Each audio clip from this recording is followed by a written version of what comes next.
আপনার রানীক্ষেত গাম্বুরা বিভিন্ন ধরনের সমস্যা কিন্তু দেশি মুরগির হয়ে থাকে। তো এই কারণের জন্য মুরগিকে যদি নিয়ম মেনে ভ্যাকসিন করানো যায় তাহলে কিন্তু আর আল্লাহর রহমতে দেশি মুরগির এই যে সমস্যাটা রানীক্ষেতের মতো যে কঠিন সমস্যা, এই সমস্যাটা কিন্তু থাকে না। তো এটার জন্য আপনারা বড় যে মুরগিগুলা এদের কিন্তু অর্থাৎ 1 মাসের মধ্যে যে মুরগি এরা কিন্তু RDBর ভ্যাকসিনটা পাবে। এই যে RDBর ভ্যাকসিনটা কিন্তু এরা পাবে।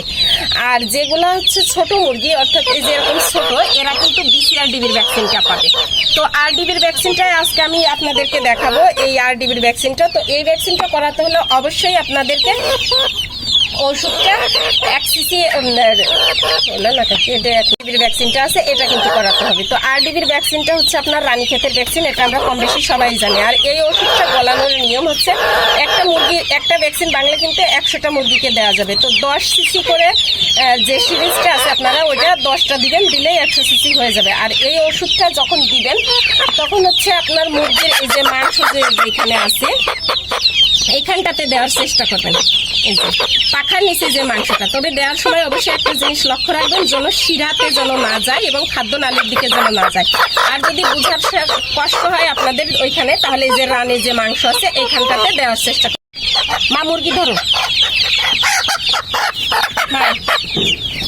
এই মুরগি ধরো না।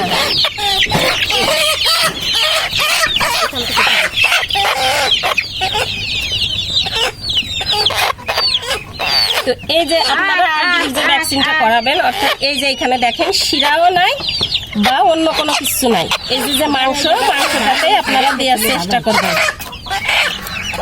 এবং ওষুধটা যখন পাস করবেন তখন অবশ্যই কিন্তু স্লোভাবে দিবেন, কারণ এই ওষুধটা যদি আপনার দ্রুত দেওয়ার চেষ্টা করেন তাহলে সেই ক্ষেত্রে মুরগির কিন্তু সমস্যা হতে পারে। যত স্লো আপনারা ওষুধটা পাস করতে পারেন, একবারে দিতে গেলে কিন্তু সমস্যা হতে। আমি আপনার রানে যেটা দিতে হবে সেটার নিয়মটাও আপনাদেরকে দেখাই দিব।